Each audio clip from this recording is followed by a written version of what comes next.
La entrevista con Guillermo Torres Quirós. Bienvenidos al espacio donde conoceremos la historia a través de las vivencias de los protagonistas. Un espacio abierto donde el diálogo y el intercambio de ideas nos llevan a estar en contacto con nuestro presente.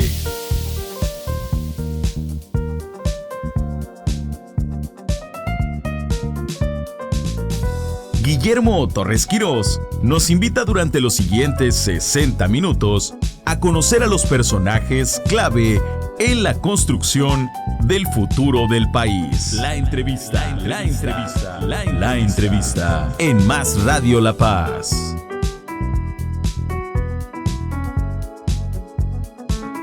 Comenzamos.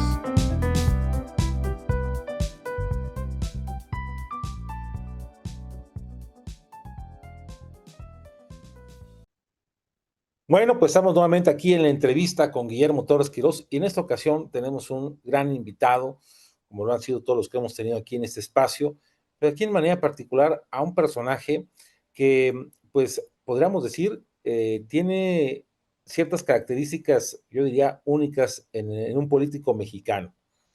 Hoy contamos con alguien que ha sido gobernador, senador de la República, diputado federal y actualmente es diputado local. Pero antes fue también, hay que decirlo, rector de una universidad y también tuvo participaciones en su dinámica de vida, en la iniciativa privada, y que hoy en día es abuelo de 9 nietos, padre de 10 hijos y un personaje que desde sus propios orígenes, hay que decirlo así, pues nos hablan de este origen bicultural entre ser mexicano, español, inglés, irlandés. Hoy con nosotros Juan Carlos Romero Hicks. Estimado Juan Carlos, bienvenido a este espacio. Y es un privilegio poder interactuar para conversar viene contar versiones. Eso es lo que seguramente haremos para este programa y los que nos harán el favor de escucharnos. Así es. Pues bueno, ahora sí que comenzamos por el principio, como dirían. Nos puede comenzar por otra forma, pero pues tú estás a unos meses de cumplir 70 años de edad. Naciste un 10 de diciembre del 1955 en la ciudad de Guanajuato. ¿Estoy en lo correcto? Sí, estoy a punto de llegar al 7º piso.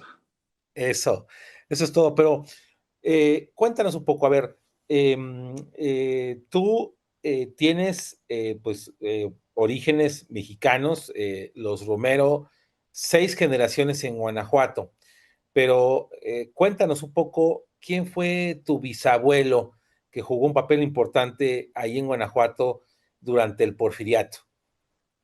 Mi bisabuelo fue el ingeniero Carlos Romero Calvillo, fue ingeniero de minas, nació en San Luis de la Paz y desplegó su vida en la ciudad capital de Guanajuato durante el Porfiriato. En aquella época había casas de moneda, los estados tenían sus propias monedas.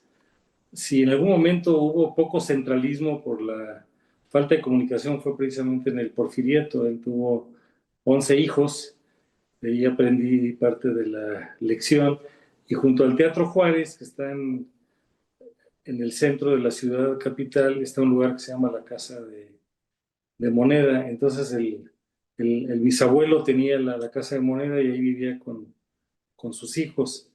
De esos hijos, uno de ellos fue el doctor Enrique Romero Ceballos, quien fue médico y fue alcalde de la capital de Guanajuato de 1920 a 1928. Hoy, hace 100 años, mi abuelo era el alcalde de la capital y después fue diputado local 3 ocasiones, en el 28, en el 30 y en el 32. Hay que recordar que los periodos de legisladores eran de 2 años y sí había reelección consecutiva en aquellos momentos. Después se quitó, luego se puso y hoy estamos frente a una serie de cambios. El doctor Romero fue una persona muy emblemática porque a caballo recorría la ciudad capital para todavía hacer su trabajo como médico. Años después encontré a muchas personas que todavía tenían las recetas del abuelo y en la Oh, parte de atrás tenía el arancel de los servicios como médico. Era una persona muy querida, lamentablemente murió muy joven a la edad de 42 años de edad y cuando terminó de ser el alcalde de la capital de Guanajuato, siendo diputado local, en julio de 1928, cuando asesinan al presidente Álvaro Obregón en La Bombilla, en la Ciudad de México, él estaba en ese almuerzo, porque estaba ujú. conviviendo con la Diputación guanajuatense. Entonces, la vena política, de alguna forma, me llegó de ese servicio del ingeniero bisabuelo y del médico, el doctor Romero. Que ahí yo creo que si hubiera seguido su carrera, hubiera seguido con una carrera política, tu abuelo hubiera continuado, ¿no? Pues muy probablemente él fue de la generación que fundó el Partido Nacional Revolucionario en 1929, porque era lo que se estaba Lo que había. modificando, es lo que había, es cuando la revolución se institucionalizó a través de un partido político y él fue parte de todo eso. Mi papá, que fue abogado y también murió lamentablemente muy joven, a la edad de 42 años, nos platicaba que él jugaba con cintas de grabaciones de los discursos de Álvaro Obregón, de pequeño. Ah, mira. Tu papá Enrique Romero. Papá era Enrique Joel Romero Illades, abogado, estudió en la Universidad de Guanajuato, pero lamentablemente murió muy joven y él combinó una carrera de abogado y luego algo que yo recogí porque en los años 60, por las características universitarias de Guanajuato, una universidad de Ohio de nombre Antioquia, Antioch College, tuvo un programa en Guanajuato, mi padre lo dirigió, entonces de alguna manera también por la casa pues vimos a muchos estudiantes de intercambio académico y es que oh, la universidad por su despliegue internacional recibió a muchos alumnos, así llegó mi mamá también. Mi ¿Qué es lo mamá, que te iba a preguntar? Tu mamá viene, ella totalmente, ahora sí que extranjera, ¿no? Viene a México.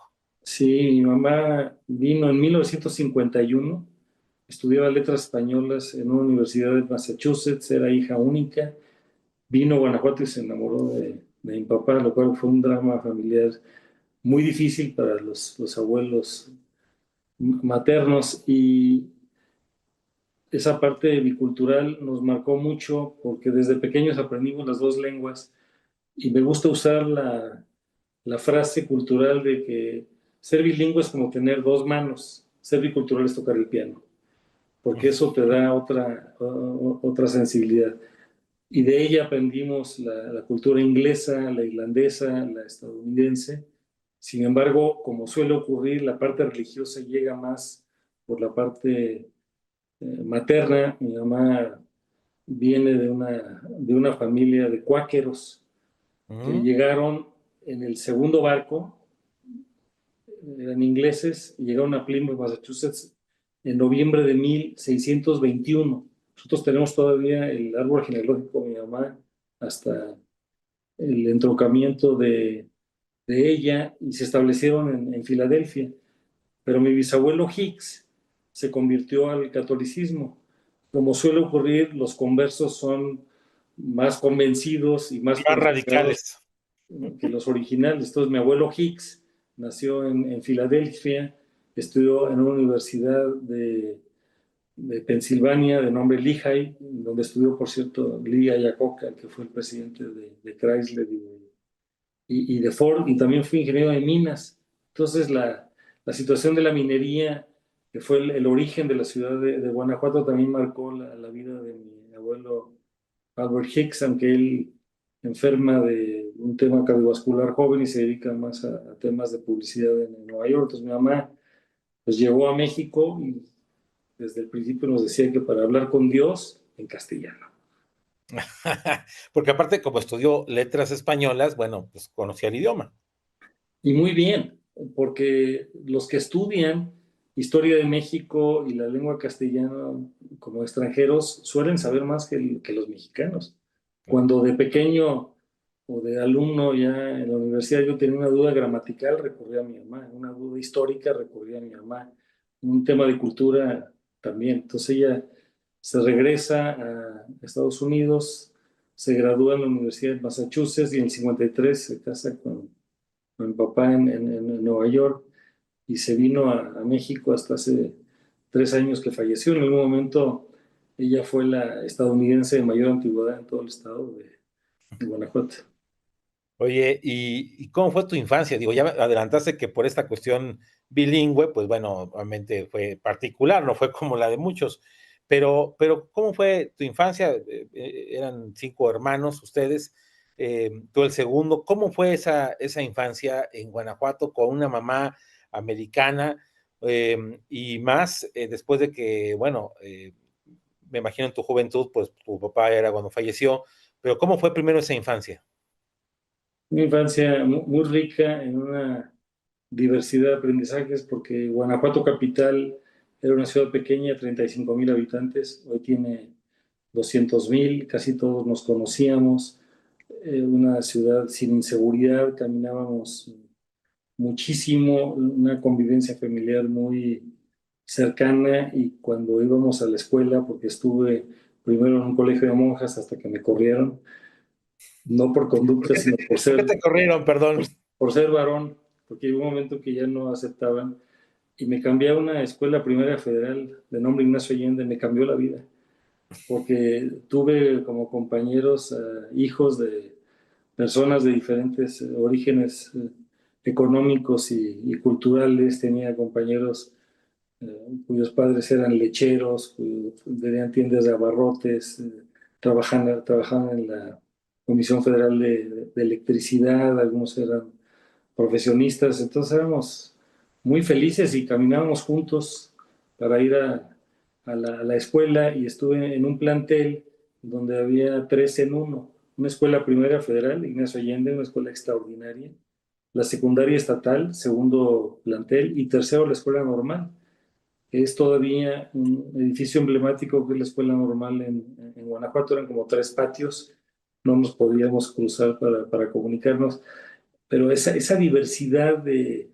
la sencillez de la vida y de tener maestros extraordinarios era maravilloso. Por ejemplo, en la primaria desfilaban con nosotros potenciales maestros que se recibían y hacían su mejor esfuerzo y nuestras maestras que eran extraordinarias pues tenían esa competencia y son las grandes maestras que nos enseñaron a leer, a pensar, a escribir, a conocer la historia, el civismo, la geografía, la cultura de México y del mundo. Una experiencia extraordinaria. Así que sí estudiaste en escuela pública. Eso es un dato interesante porque quiere decir que conoces las entrañas de la educación en México, pero las conociste desde niño. Sí, soy un orgullosísimo egresado de la escuela pública, tanto en primaria como en secundaria, en preparatoria y en la universidad, en la licenciatura. Y también en los posgrados estuve en la escuela pública en Oregon. Entonces sí, soy egresado de la escuela pública. Desde luego que la educación es una función pública, la haga el Estado, la hagan los particulares, y el estar expuesto a los diferentes orígenes de las personas te da otra sensibilidad y otra empatía de lo que estamos viviendo. Oye, pero aparte también tuviste la oportunidad en la secundaria de estudiar un año allá en Estados Unidos. Sí, en el año del 66 falleció mi abuelo Hicks, y entonces mis padres decidieron que sus hijos irían a convivir con la abuela. Ellos vivían en Nueva Jersey, y entonces mi hermano el mayor estudió un año de secundaria, al año siguiente fui yo, luego repitió mi hermano, y luego mi hermano José Luis también estudió allá. Entonces eso nos dio 4 características muy importantes. Uno, crecer como persona lejos del ambiente familiar. Segundo, aprender otra cultura. Ujú. Tercero, el poder tener un mejor dominio de otra lengua. Y finalmente, exponernos a ciertas disciplinas académicas que no eran tan comunes en México. Ahora, tuvimos extraordinarios compañeros. A mí de lo que más me impresionaba es que mis padres me enseñaron desde pequeño a leer mucho y para estándares mexicanos leía mucho y a la hora que llegué a los Estados Unidos, pues me di cuenta que yo era uno más y que todos mis compañeros eran sumamente estudiosos y sobre todo leían y la habilidad de leer y escribir la tenían muy desarrollada. Entonces eso nos cambió de manera muy importante y ver el mundo desde lejos, apreciar la propia cultura, la vida familiar es un gran aprendizaje. Oye, y bueno, después, para cuando pasas ya, regresas acá a México y estudias, ¿por qué decides estudiar relaciones industriales? Este, ¿Por qué esa carrera? Pasé de la secundaria a la Universidad de Guanajuato y la Universidad de Guanajuato es de las universidades de gran calidad y prestigio que todavía tienen preparatoria. Entonces estudié la preparatoria en Guanajuato y en el primer año de la preparatoria ocurrió la tragedia de la muerte de mi papá, que nos cambió la vida a todos nosotros. Y entonces tuvimos que reorganizar la vida familiar de otra manera. La prepa era de 2 años, soy de una penúltima generación de 2 años. Mis papás eran sumamente exigentes y teníamos promedios, todos mis hermanos arriba de 9.5 y la exigencia era hacer el máximo de los esfuerzos. Entonces, cuando tuve ya la decisión de optar por una carrera, uno de mis compañeros, que luego fue rector de la Universidad de Guanajuato, me sugirió que estudiara Relaciones Industriales, porque es una carrera interdisciplinaria.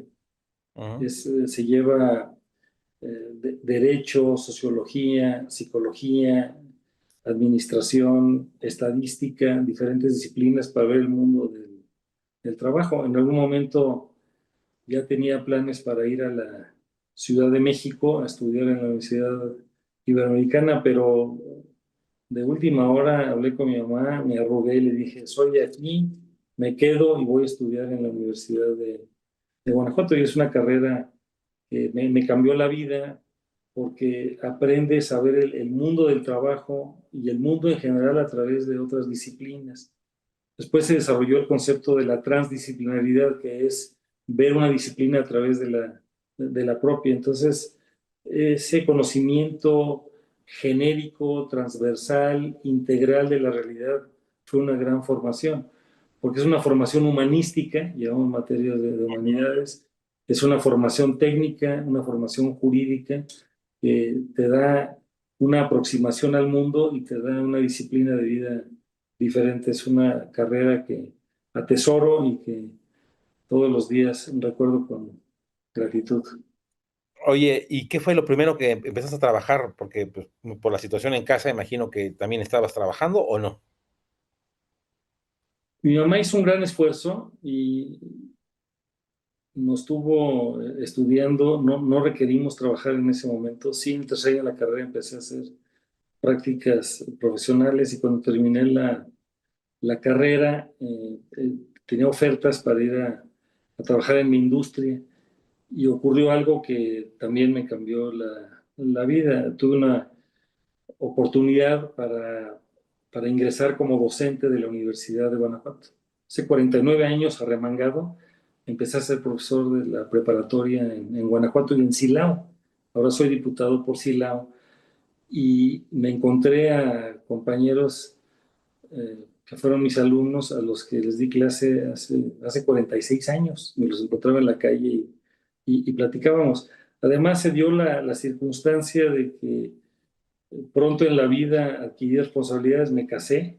También mi esposa es estadounidense. Repetí la La historia, fórmula. la broma familiar es que fueron a buscar marido y se conformaron con nosotros. Entonces, Oye, pero ¿cómo conociste a tu esposa? por una circunstancia muy parecida. Ella estudió letras españolas en una universidad de Wisconsin, en Estados Unidos. Fue a estudiar a México en primer año, luego se graduó, regresó a Guanajuato a ser profesora de inglés y así fue como nos conocimos. Se recicló la historia familiar y entonces cuando me casé tuve el compromiso de vivir 2 años en Estados Unidos y los cumplí en 3 años. Hice un primer posgrado en psicología, regresé a Guanajuato y luego hice otro posgrado en administración de negocios y finalmente ya nos quedamos en Guanajuato. Y estudié en Oregon, en una ciudad maravillosa que se llama Ashland, que es la ciudad hermana de Guanajuato capital desde 1969.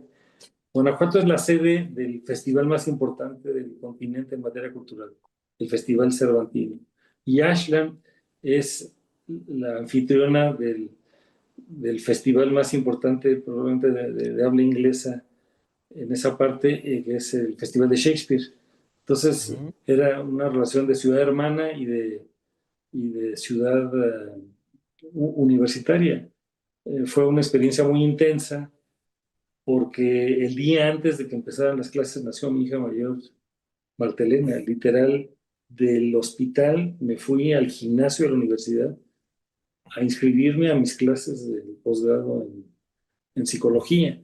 Y ahí pues fue una experiencia muy, muy intensa, el asumir la paternidad, vivir en otro país, crecer con el desarrollo de sueños para la vida. Y luego pues ya vinieron los demás hijos cuando me casé. Ella viene de una familia de un solo hermano, que luego adoptaron a dos, entonces tenía el sueño de tener una familia más grande. Ella quería tener 12, yo quería tener 8, porque venía una familia de 5 y lo negocié en 10. Sí, quedó en 10 hijos, ¿no? Muy curioso. ¿Cuántas mujeres y cuántos hombres? 7 varones y 3, y tres mujeres. Oye, y bueno, entonces empieza a dar, ¿de qué dabas clases en la preparatoria? ¿Con qué clases empezaste a dar?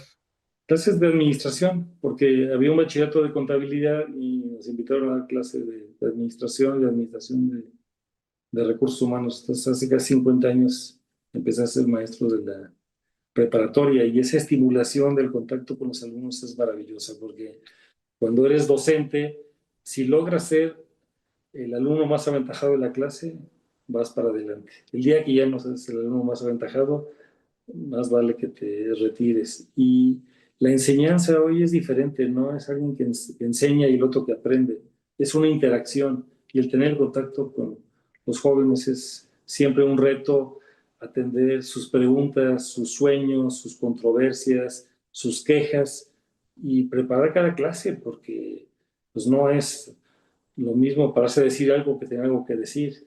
Es preparar la clase, es calificar las evaluaciones. Es un trabajo de gran dignidad. Entonces, ¿Cómo te cuando fue? regresé, ¿perdón? Ah, no, no, continúa.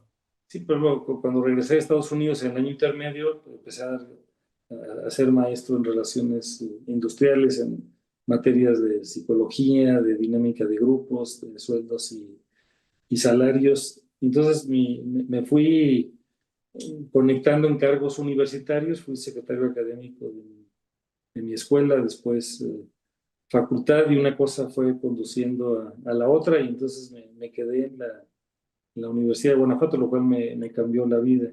El no haberme ido a trabajar en la industria, pues nunca sabremos qué hubiera ocurrido, y la carrera universitaria es muy noble. Entonces era docente, era funcionario, y años después un rector me invitó a ser funcionario de la universidad. Tuve una estancia en la dirección de planeación, donde mi hermano era el director, y además es muy curioso porque los que escuchan a mi hermano tenemos una voz muy parecida. Él aparece en programas de Ruiz Gil y todos los lunes. Entonces era una dupla, él era el director, yo era asesor. Trabajamos muy bien, luego fue director de recursos humanos. Y hubo un cambio de autoridades en la universidad y me tocó ser el secretario general de la universidad a la edad de 29 años, lo cual pues es una edad joven y es el cargo de segundo rango de mayor visibilidad. Lo tuve a los 29 años de edad. Wow, la verdad es que eso es impresionante a esa edad. ¿Cómo te catalogabas? ¿Eras muy estricto como maestro o eras, como dicen coloquialmente, barco? Era un profesor que entendí mi trabajo como un facilitador, era muy exigente y aprendí eso cuando cursé los posgrados en Estados Unidos, desde la primera clase, poner las reglas de la evaluación. Entonces, les decía, si alguien quiere sacar 10, tiene que hacer esto. Si quiere sacar 9, tiene que hacer esto. Yo no pasaba lista, aunque la universidad en ese momento sí tenía una exigencia de pasar lista, porque creí que no era necesario. Y les decía, conmigo no tienen que venir, pero van a tener que hacer lecturas, trabajos. Era exigente en ese sentido, pero muy flexible. Entonces un alumno llegaba conmigo y me decía, oye, es que no me siento bien para presentar el examen. Le decía, no te preocupes, pero pasado mañana lo presentas. Entonces conmigo casi nadie reprobaba, pero todos sentían que estaban avanzando en la aspiración que tenían, porque uno de lo que aprende en eso es que los alumnos son únicos, irrepetibles e insustituibles, y cada quien tiene su camino y su forma.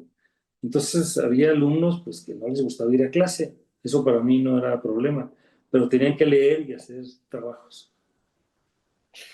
Oye, pues bueno, interesante esa visión de facilitador. Y bueno, 29 años, funcionario público en la universidad, que es un reto enorme. Pero con el tiempo llegas a ser rector de esa universidad, 1991. ¿Qué fue para ti o cómo fue, por qué meterte, digamos, te fuiste metiendo a esa vida universitaria, no solamente en la parte de las aulas, sino en la parte de la administración, que es una responsabilidad muy grande? ¿Por qué decides apostarle después para ser rector? Fui secretario general de la universidad durante 5 años y eso me dio una perspectiva académica y eres como el funcionario de mayor rango que se dedica a la parte administrativa, a la parte de la gobernanza interna de la institución. En el año 91 ocurrió un hecho muy importante en la vida de Guanajuato, que fue la elección para la gubernatura, donde gana oficialmente Ramón Aguirre del PRI. Compite Vicente Fox para la gubernatura, pero Ramón Aguirre renuncia a la posibilidad de ser gobernador porque había habido un fraude en la elección. Llega el gobernador Carlos Medina, es de mi generación, nos hemos conocido de manera muy breve porque a mí me gustaban procesos de desarrollo organizacional y él había sido alcalde en la ciudad de León y luego lo había invitado a la universidad para que tuviera algunas presentaciones y el gobernador Carlos Medina me nombró rector de la Universidad de Guanajuato en 1991. En ese momento yo tenía 35 años de edad. Y uno de los distintivos, y el gobernador Medina acaba de cumplir 34 años que el PAN inició la gubernatura de manera secuencial en Guanajuato, una de las muchas cualidades es que fue invitar a cada funcionario a su casa. En mi caso fue al domicilio familiar a invitarme a ser rector. Y ya flotaba, porque hay que recordar que los candidatos habían sido Porfirio Muñoz Ledo, Ramón Aguirre y Vicente Fox. Y Porfirio Muñoz Ledo por el Partido de Revolución Democrática, eh, por derechos de sangre, porque Sí, se ha hecho de sangre que su abuelo había sido de Guanajuato. así, había sido gobernador de Guanajuato, y entonces flotaba la idea de la autonomía. Cuando el ingeniero Medina fue a casa, me dijo, pues yo casi no conozco la universidad, pero eh, le dije, a mí me gustaría que diseñáramos la autonomía de la universidad, y me dijo, juega, vamos. Me dijo, haz un proyecto académico, construye, y fue una etapa muy valiosa, porque a diferencia de otras autonomías que se le arrancaron por movimientos estudiantiles, por movimientos de controversia a los estados, este fue un parto natural, sin dolor, que se construyó de manera colectiva. Entonces, la Universidad de Guanajuato obtuvo su autonomía el 21 de mayo de 1994 y fue un proceso en donde logramos involucrar a la comunidad universitaria, a la sociedad civil y a todos los poderes públicos. Por ejemplo, la ley de autonomía que construimos, la iniciativa la firmaron el gobernador y todos los legisladores locales. Se asumió como un proyecto de Estado. Sé que esto no es común, pero algo que debemos de hacer es que el Ejecutivo y los legisladores, como tienen derecho de iniciativa, pueden hacer iniciativas de manera conjunta. Y en ese momento hicimos procesos de consulta. Por ejemplo, El secretario de Educación era el doctor Ernesto Zedillo Ponce de León, que luego fue gobernador. Participó en foros con nosotros. Tuvimos un proceso de construcción muy planeado que nos permitió lograr la autonomía como un proceso natural en una conquista, y eso pues nos dio una gran visibilidad que después, para mi sorpresa, llegó una invitación para poder desempeñar cargos de elección popular. De hecho, en el año del 94, en la elección, perdón, el año 97, en la elección intermedia de la presidencia del doctor Zedillo, fui consejero del IFE. Ajá. Porque el presidente del IFE era Pepe Woldenberg, Goldenberg. y un día me busca el consejero Mauricio Merino, le pide hablar al rector y le pregunta que si pueden platicar algunas cosas, y con mucho gusto fuimos, platicamos, le hice un balance del Estado, lo relacioné con personas de los partidos políticos, de la vida pública, de los liderazgos sociales, y cuando termina su recorrido por Guanajuato, va a ver al rector Romero Hicks nuevamente y me dice, me gustaría que fuera a nombre de José Woldenberg, que fueras consejero en la Junta Local de Guanajuato. Y en un primer momento le dije, no puedo ser, porque soy rector y no voy a poner en riesgo Claro. mi actuación y la de la universidad, pero acordamos tres cosas. Primero, que si había algún problema yo tendría contacto con él o con Woldenberg de manera directa. Segundo, que no percibiría el emolumento, que era simbólico. Y el tercero es de que si en algún momento mi permanencia en el IFE no ponía en riesgo la conducción de la universidad, me iba a retirar. Entonces, en la elección del 94, en la intermedia, que empezó desde el 24 de Ah, el diciembre 97, ¿no? del 97, en la intermedia del doctor Zedillo, que además se convirtió en una elección muy simbólica. Jamás me imaginé que 5 ocasiones después yo estaría en la boleta electoral. He estado 5 veces en la boleta electoral y en las 5 he tenido la fortuna de ganar. No he sido plurinominal. Y el 6 de julio del 97 ocurrieron varias cosas que nunca habían ocurrido. La primera es que se aprobó el PREP en México, que fue una gran contribución. Conocer sección por sección y casilla por casilla.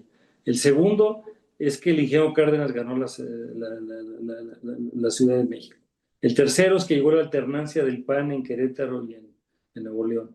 El cuarto fue que por primera vez en la historia del país, un personaje que es el gobernador de Guanajuato, Vicente Fox Quesada, al ir a la casilla propia en San Cristóbal, declaró que iba por la presidencia de la República. Eso nunca había ocurrido en México, 3 años antes. Y lo otro que también ocurrió, que no fue menor, es que por primera vez en la historia del Congreso de la Unión del siglo pasado, nadie llegó con mayoría en el Congreso de la Unión. De hecho, tú lo has documentado, eres politólogo, estuvo a punto de no instalarse esa legislatura en el año del 97. Entonces, en ese momento, vivir la ocasión, ser rector de la universidad y ser consejero, pues fue un aprendizaje muy grande para conocer la vida cívica, la vida política, la fortaleza de las instituciones. Y ser rector, pues ha sido el cargo, y lo digo con mucho respeto a todos los demás, es el cargo de mayor dignidad y prestigio que he tenido en la vida el día de hoy. Porque dialogar con el universitario, entender sus sueños, sus problemas, en una comunidad como la nuestra de Guanajuato, que tiene una universidad de excelencia académica, de pertinencia social, donde los partidos políticos no gobiernan, donde los sindicatos son responsables, donde hay una gran estabilidad, fue una gran ocasión. Y entonces fue pasando el tiempo, el rectorado iba avanzando, y se llegó la elección, había llegado la elección del 95. El gobernador Fox, de hecho, me invita a ser secretario de Educación. La ley orgánica que se aprobó daba al rector un mandato de 4 años que vencían en el 95, y decliné la posibilidad de ser secretario de Educación, porque en ese momento la persona que reunía mayor cantidad de voluntades y de pegamento al interior de la universidad era quien habla, el rector, y entonces presenté candidatura para ser el primer rector de la Universidad de Guanajuato y en el régimen de autonomía. Entonces tengo varias exclusivas. La primera es que soy el último rector designado por un gobernador, el único rector designado por un gobernador que no era del PRI, el rector que diseñó y condujo la autonomía y el primer rector después de la autonomía. Esas cuatro son como características propias de la identidad.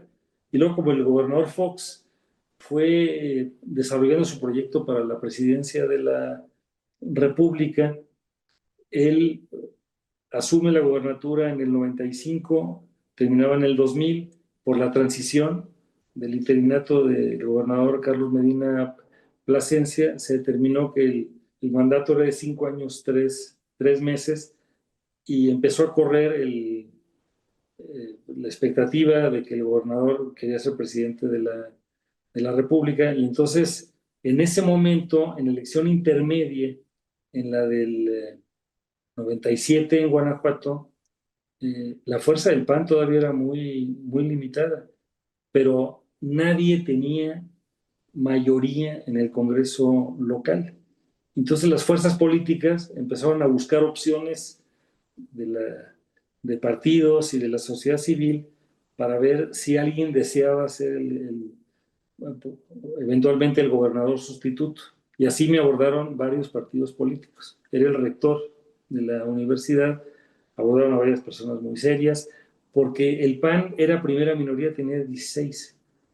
El PRI tenía 12, el PRD tenía 5 y los demás eran la suma para el resto del Congreso. Pues se necesitaba una mayoría para construir la posible sustitución de la gubernatura. Y entonces el gobernador Fox, en primer domingo de agosto del 99, presenta su informe y ese día presenta su solicitud de licencia.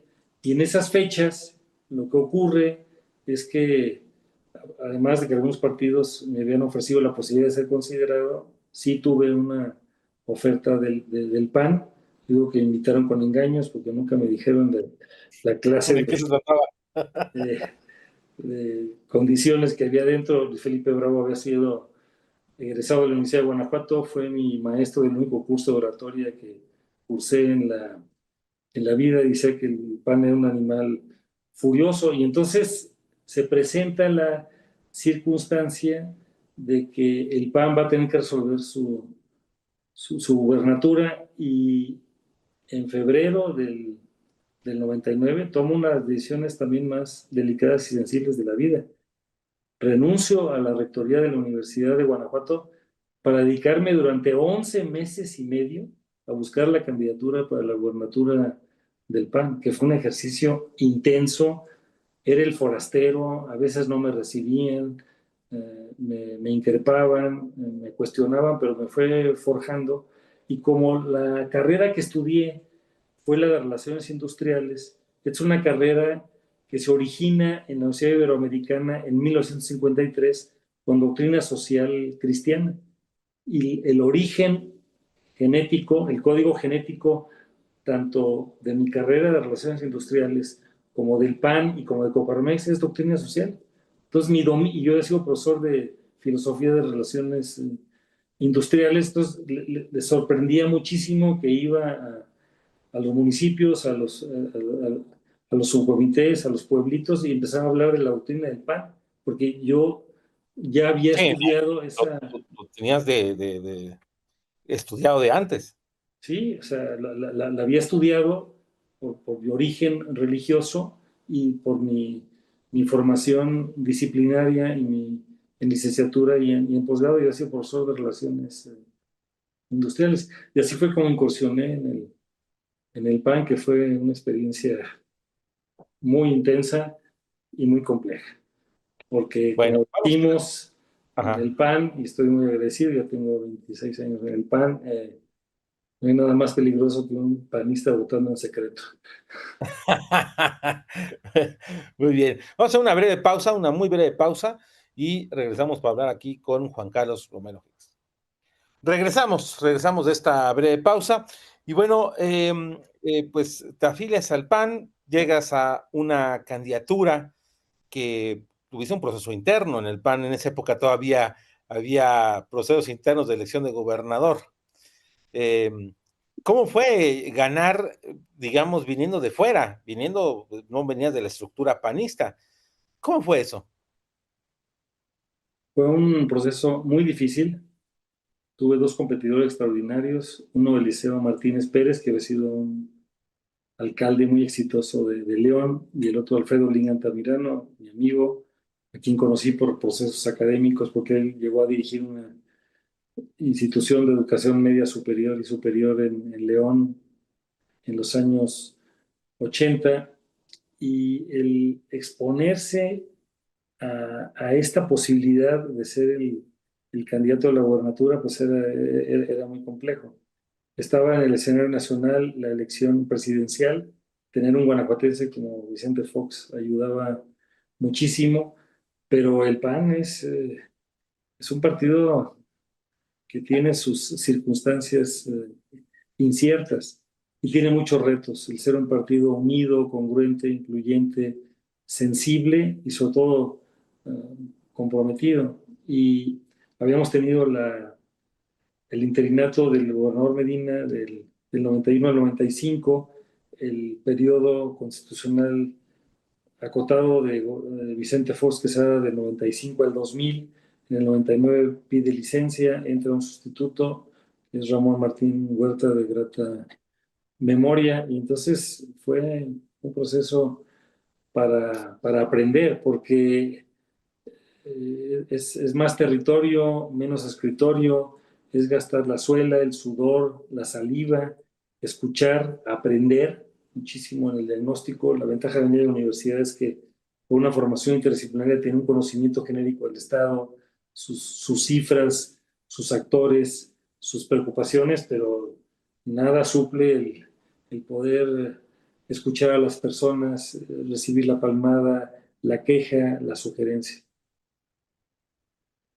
Bueno, híjole, la verdad es que 6 años, una gobernatura pues muy particular, porque aparte, cuando tú estás de gobernador, ya en ese momento, bueno, Fox gana la presidencia, el PAN está gobernando a nivel federal, pero tú tienes tus retos locales.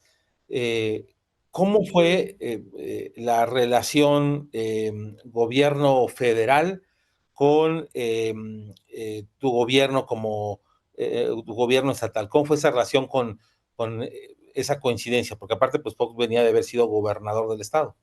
Fue una relación cordial. Al principio había muchas comparaciones, porque mi estilo no era el del gobernador Vicente Fox.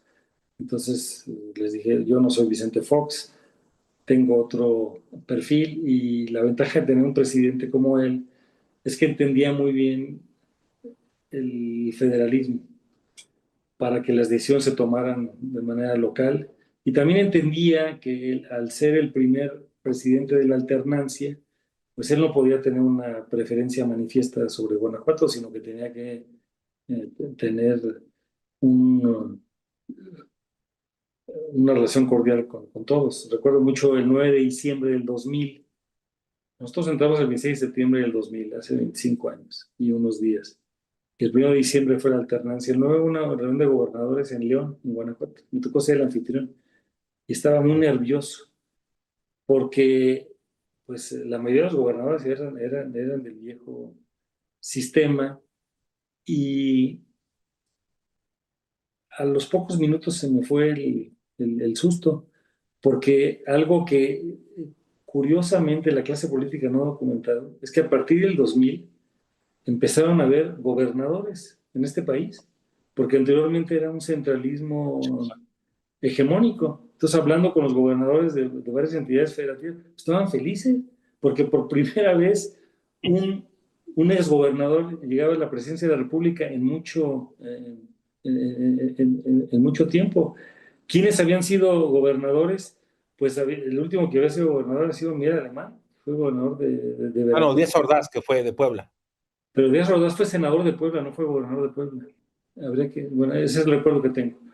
Porque, o sea, López Mateos venía a ser secretario del Trabajo, Díaz Ordaz, secretario de Gobernación, Díaz Ordaz fue senador de Puebla, pero no habían tenido esa experiencia de la gubernatura ni Echeverría, ni López Portillo, ni de la Madrid, ni, ni Salinas, ni Cedillo. Entonces, eso se desvaneció y fue un momento valioso porque después se fundó la Conferencia Nacional de Gobernadores, que hoy pues ya tiene menos visibilidad, y fue un espacio de gran aprendizaje, de gran concertación y de interlocución con los poderes públicos. Esa gubernatura de 2000 a 2006 para mí fue un proceso de vida muy intenso, porque en esto aprende uno que son días largos y años cortos. Y además sabes que es una vez en la vida, que no se puede repetir por fortuna. Y al paso del tiempo, a mí me da mucho orgullo decir que nosotros dejamos un estado sin deuda, sin corrupción, sin inseguridad, con la mayor atracción de inversiones del momento en esa circunstancia, con el mejor sistema de salud pública que lo seguimos teniendo, con un gran sistema de educación superior, ciencia y tecnología, con las mejores carreteras del país, las mejores finanzas públicas evaluadas por casas certificadoras, tanto nacionales como extranjeras. Se fueron construyendo instituciones. El mejor instituto electoral del país es Guanajuato, y eso lo remitimos a las pruebas. Desde la elección de Vicente Fox hasta la última elección, me sobran los dedos de la mano del número de litigios que ha habido en las elecciones para gobernador. Y en la última es porque tuvimos tres litigios, pero en todas las demás no había habido litigios. Entonces se fueron consolidando las instituciones en el DIF, que mi esposo hizo un trabajo extraordinario. Por ejemplo, desarrollamos grandes programas sociales. Uno de ellos se llama Mi Casa Diferente, que se refiere a que por procesos de autoconstrucción la persona pone el terreno y pone la construcción, y el gobierno ayudaba con los materiales. Entonces, hay muchísimos aspectos que hoy en las cifras pues siguen siendo muy relevantes. Lo otro que hicimos fue un rediseño de instituciones, en los organismos autónomos, los descentralizados, fortalecimos la vida eh, colegiada de las instituciones, tuvimos lo que debe haber, una cordialidad de separación y colaboración de poderes, el respeto al municipio libre. Los alcaldes no eran ni subordinados. Nosotros teníamos un respeto en la relación con el partido. Yo no me metí al partido a tomar decisiones, pues se necesitaba una sociedad fuerte, un partido fuerte y un gobierno fuerte. Y también porque estábamos conscientes de que la relación con los poderes debería ser muy eficaz. Por ejemplo, el Poder Judicial propuso algo que en su momento era inédito y que hoy es un gran distintivo de Guanajuato, que le llaman justicia alternativa. En temas civiles, en temas mercantiles, por ejemplo, hay casos que han dividido familias y las han eh, pues prácticamente destruido en algunos casos, de litigios que llevaban 20, 30 años, y por mecanismos que diseñó el Poder Judicial y que construimos juntos, pudimos hacer este diseño de justicia alternativa. Desarrollamos una ley de concesiones para inversiones público-privadas. En fin, la lista es muy grande. Me tocó como gobernador crear el primer instituto de acceso a la información en Guanajuato, que ahora se acaba de lamentablemente cerrar por esta contrarreforma que se hizo a nivel federal. Entonces fue un periodo muy enriquecedor. Guanajuato tenía poco menos de 6 millones de habitantes, y era un privilegio levantarse temprano, recorrer el estado, entendiendo que Guanajuato es de los pocos estados que tienen 15 ciudades medias de más de 100,000 habitantes. Entonces estaba solamente un día en la capital y los demás días estábamos recorriendo, porque ahí es donde están los asuntos que se tienen que atender. Entonces fue una gubernatura que mucho aprecio y que pues a muchos años de distancia todavía hay mucho que platicar. Termina la gobernatura y ¿qué es lo que pensabas? Digo, no buscaste en ese momento ningún cargo, elección popular, como mencionaste, te echaste los 6 años como debe ser. ¿Y qué pensabas hacer antes de que te invitaran a un cargo público? Que sé que te invitan a un cargo federal, pero eh, cuando acabaste la gobernatura, ¿tú qué pensabas hacer? Pensaba regresar a la vida académica o a organismos internacionales, porque he tenido oportunidad de estar en esos. Por ejemplo, en el año del 97 me tocó presidir en los siguientes años la Organización Universitaria Interamericana, que es la más grande del continente, que son más de 300 universidades en más de 26 países del continente.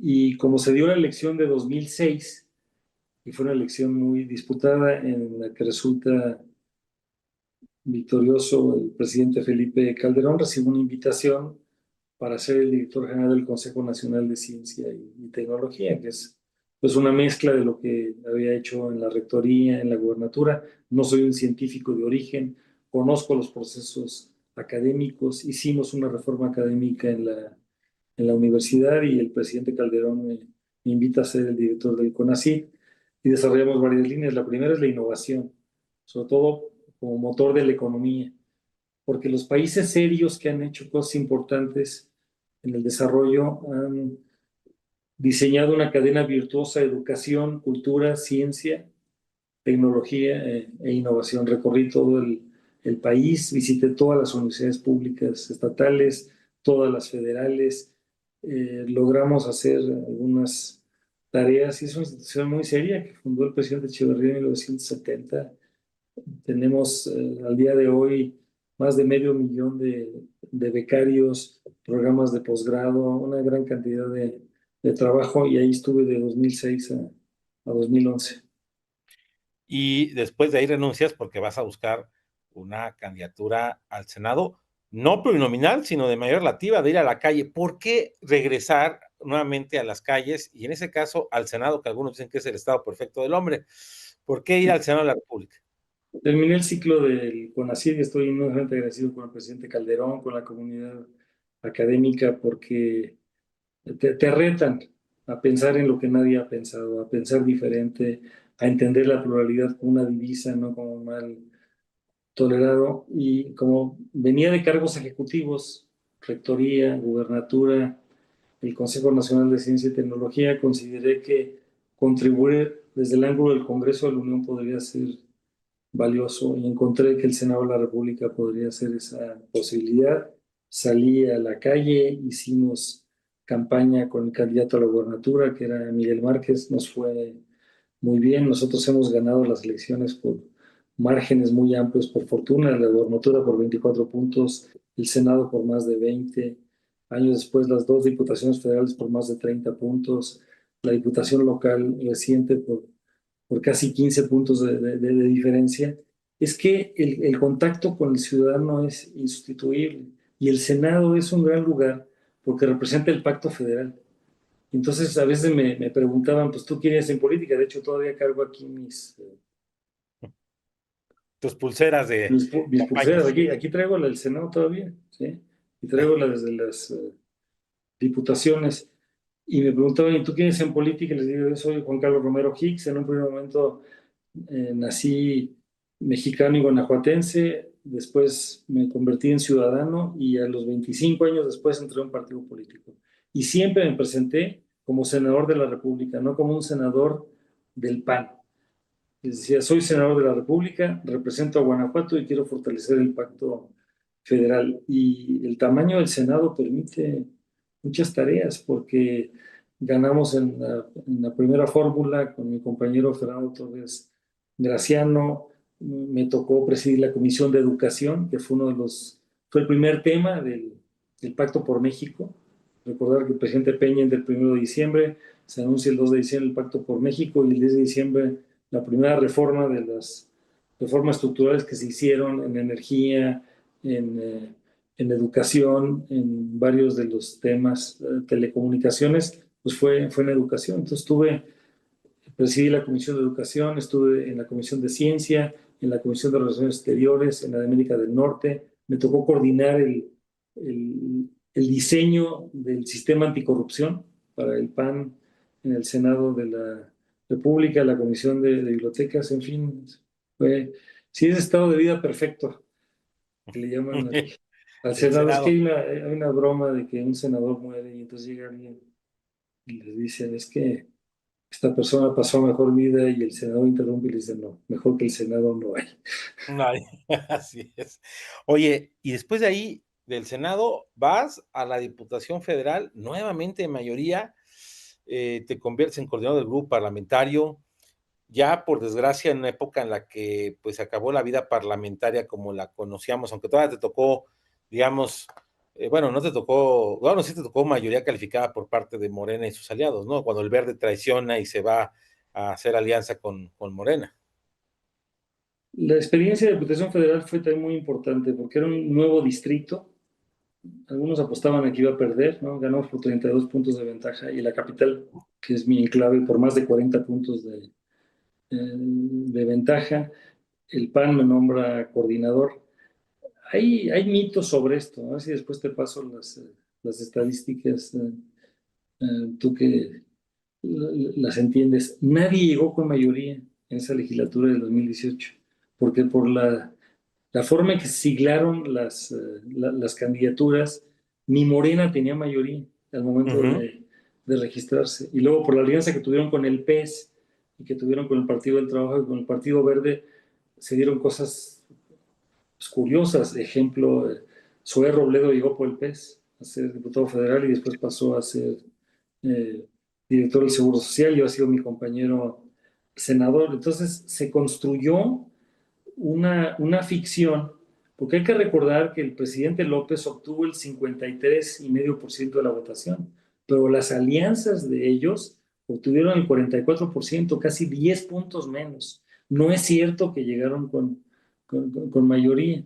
Y nosotros llegamos en una alianza del PAN, PRD y Movimiento Ciudadano, que a veces se nos olvida, y traigo todavía la pulsera del, del momento en el 18, y lo que pasa es que el PRD llegó como con 20, 22 legisladores y vaciaron la mitad, y unos se fueron a Morena y al Verde, y así construyeron una mayoría ficticia calificada, pero en el 18 nadie llegó con una mayoría calificada.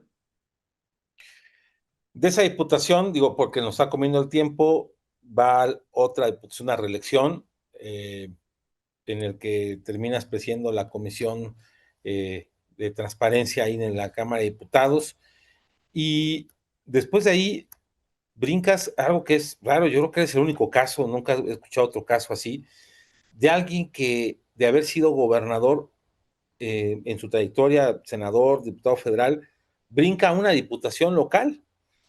¿Por qué?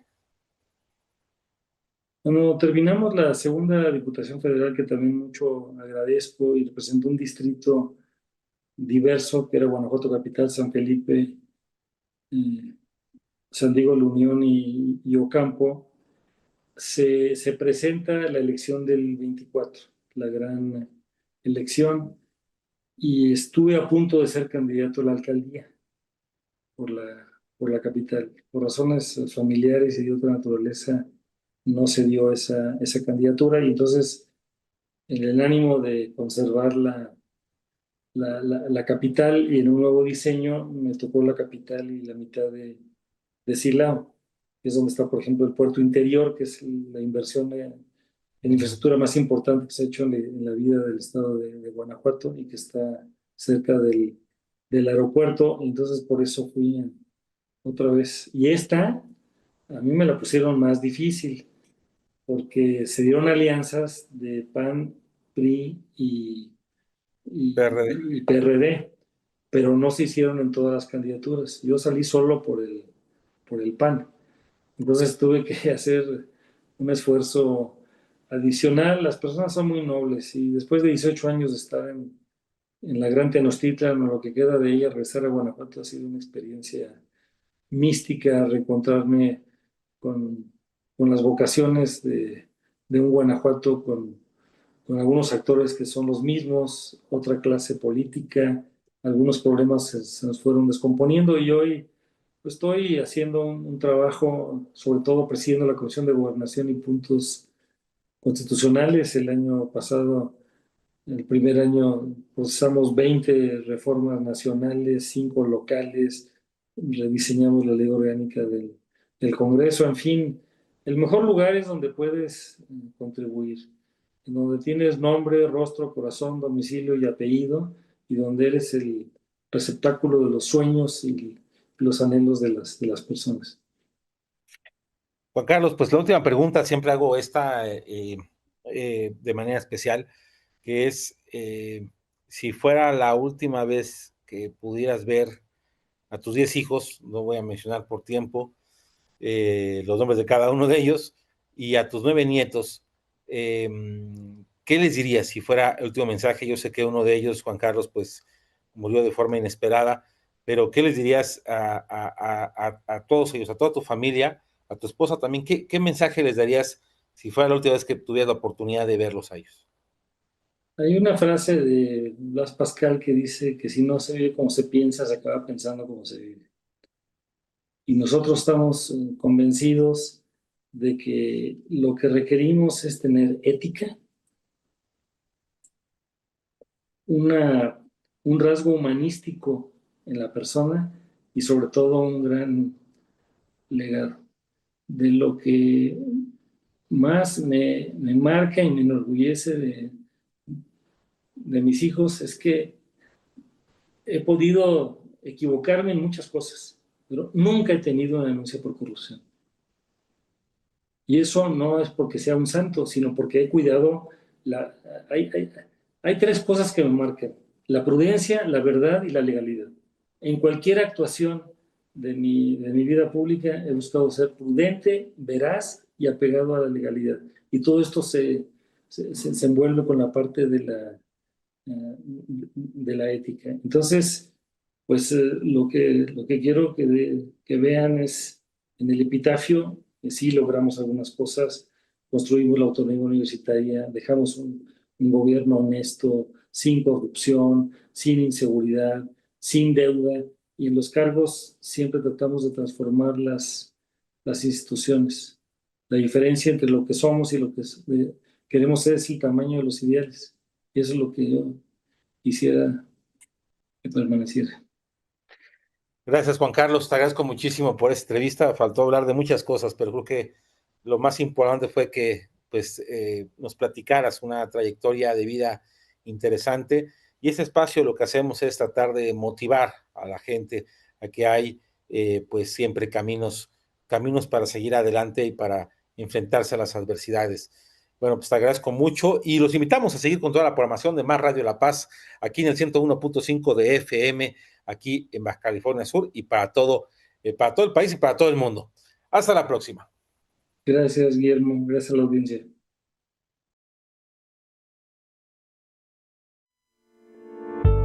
La entrevista con Guillermo Torres Quirós.